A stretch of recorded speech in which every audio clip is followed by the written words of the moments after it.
What's going on, y'all? It is your favorite online coach, your favorite YouTube guy, Best Bet Dan. Yeah, you see it on the chain. Make sure you go follow me on the gram too.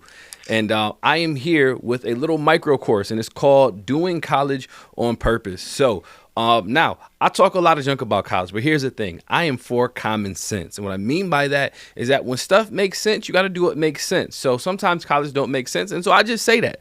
But if you're going to college and college makes sense for you, then you should do it on purpose. You should be locked in and you should get everything you can get out of that experience. So we are going to talk about what it means to do college on purpose. And do me a favor.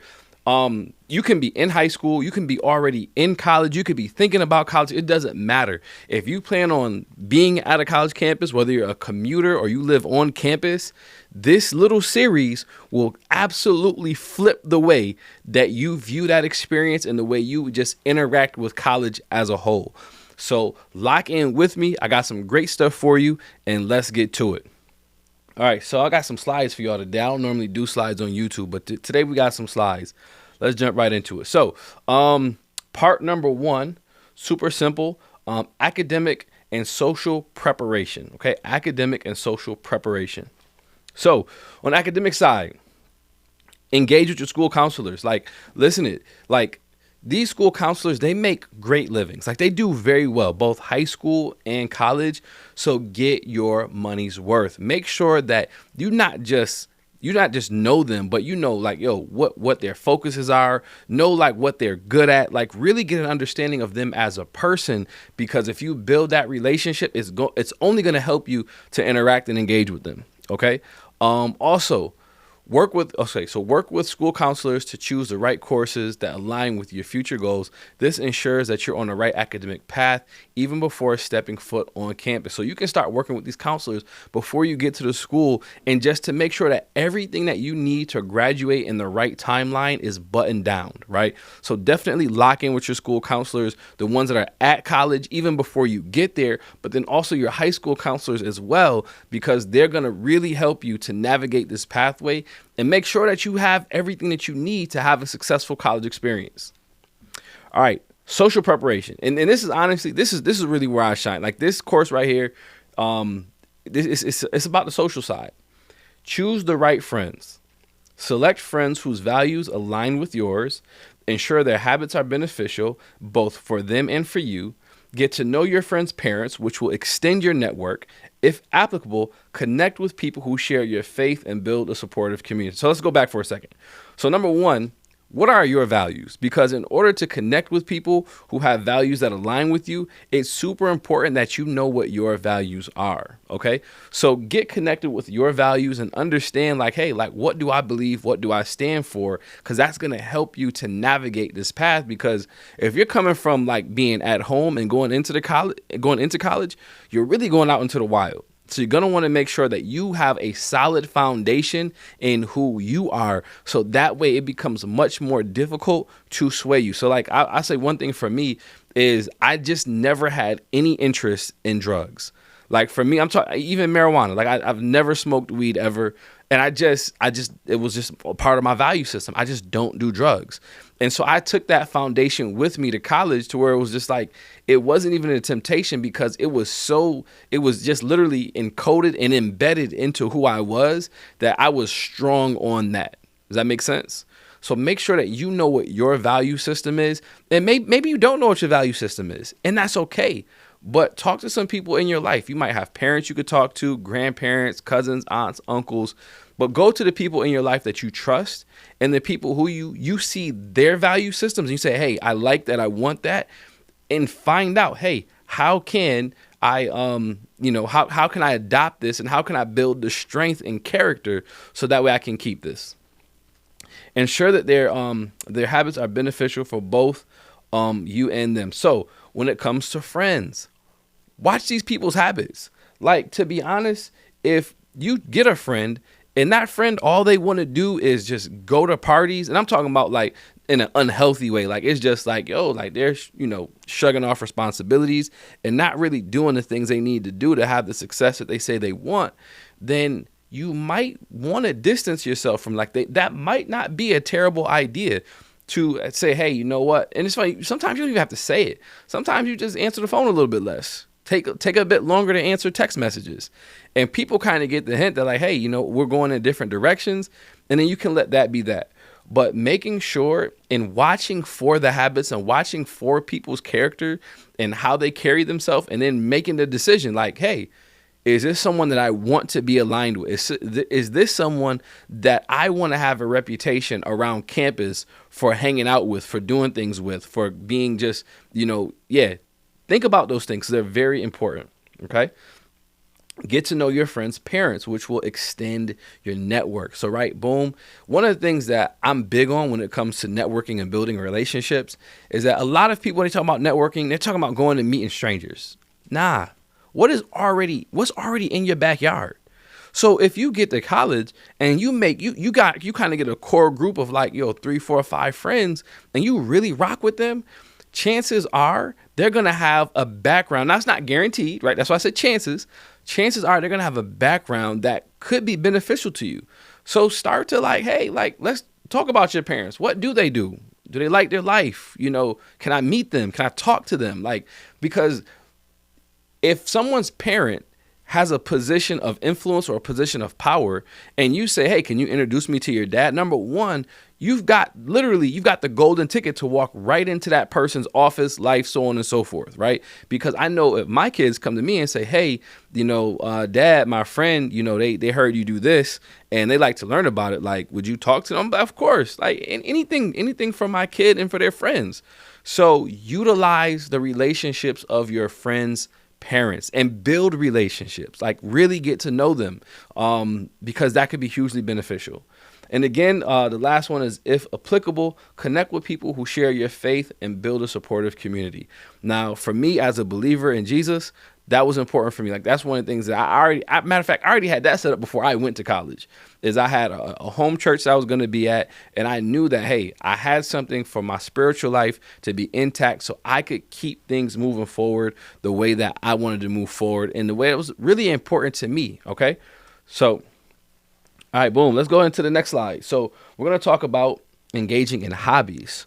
So hobbies, clubs, and volunteers activities. Do as much as you can that allows you to successfully complete your studies.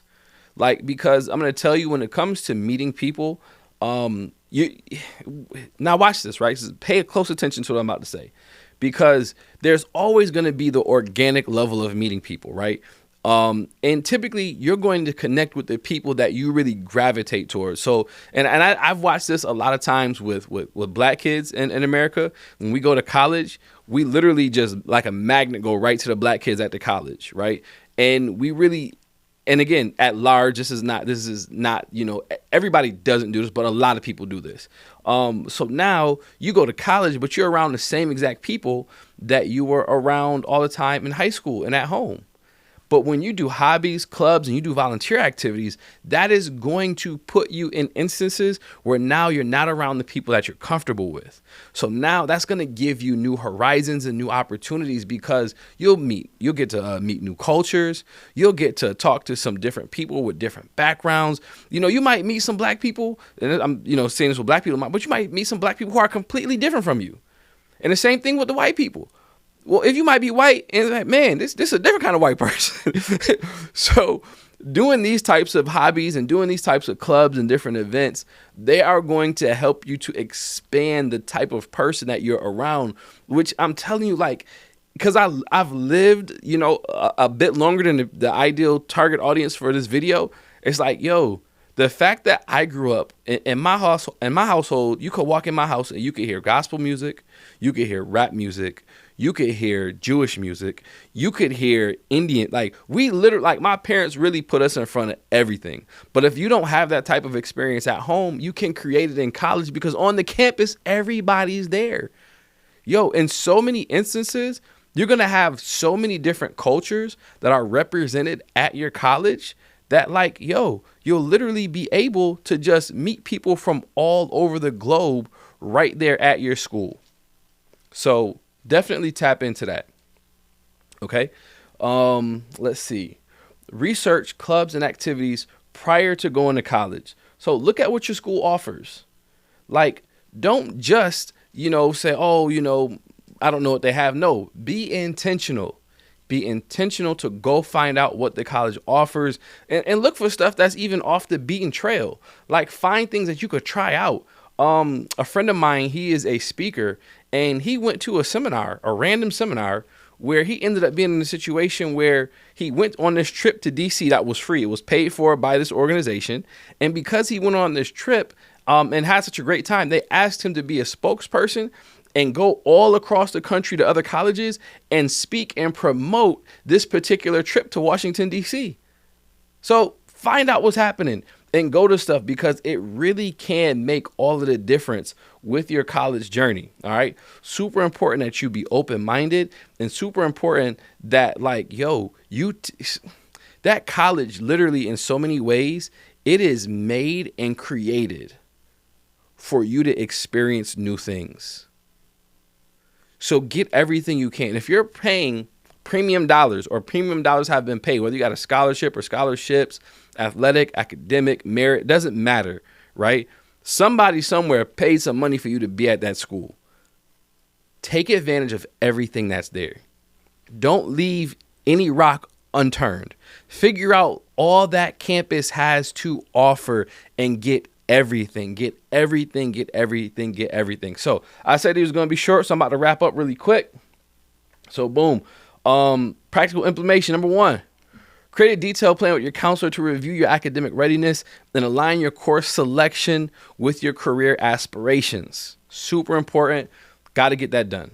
Number 2, organize meetups with potential friends or join online forums related to your interests and begin building relationships before college. So now, if you're someone who's watching this and you haven't gone to college yet, you can really start networking into your college before you get there. You don't have to get there and necessarily be only talking to strangers. You can, all right, I'm about to hit y'all how old I am. When I went to college, MySpace was everything. Facebook was out, but it was not what it is today by any stretch of the imagination. But I had a MySpace, and I searched MySpace for people that went to the same college. And when I did that, I met a young man named Gary, who was already at the school. He lived in Florida and was a commuter.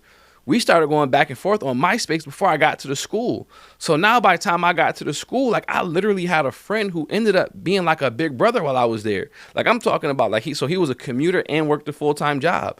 So if there were little things that I needed, he always will look out. And again, you have that Southern hospitality. So it was just sometimes if I ain't have food or whatever, and we didn't have Venmo, we didn't have Cash App, we didn't have Zelle, none of that. So if I needed money and the bank was closed, my parents, they just couldn't get me. That stuff did not exist. They had to physically leave the house and go deposit money into my bank account. And even the ATMs at the time didn't have this place where you could deposit money. So the bank had to be open. So to have a friend that was in the area who had a car and was able to help me out, that was huge for me. The last thing, volunteer locally to understand the commitments and benefits of community service, helping to ease the transition to similar college activities. So right now, if you're not in college yet, but you're still at home, start to volunteer. Start to find organizations that are nationwide organizations where you can say, hey, you know what? Can you guys connect me with the Red Cross chapter in this city? Can you connect me with the Salvation Army in this city? Can you connect me with whatever the organization may be? If you start locally, right, it's going to put you in position to now you're going to kind of know, okay, this is where I can look for to volunteer in some places so I can, again, meet more people and expand my network. So this is lesson 1 of 3. Thank you for tapping in. Leave it in the comments. Let me know what you thought about this episode. Let me know if this was good. Let me know if you're going to watch the second one.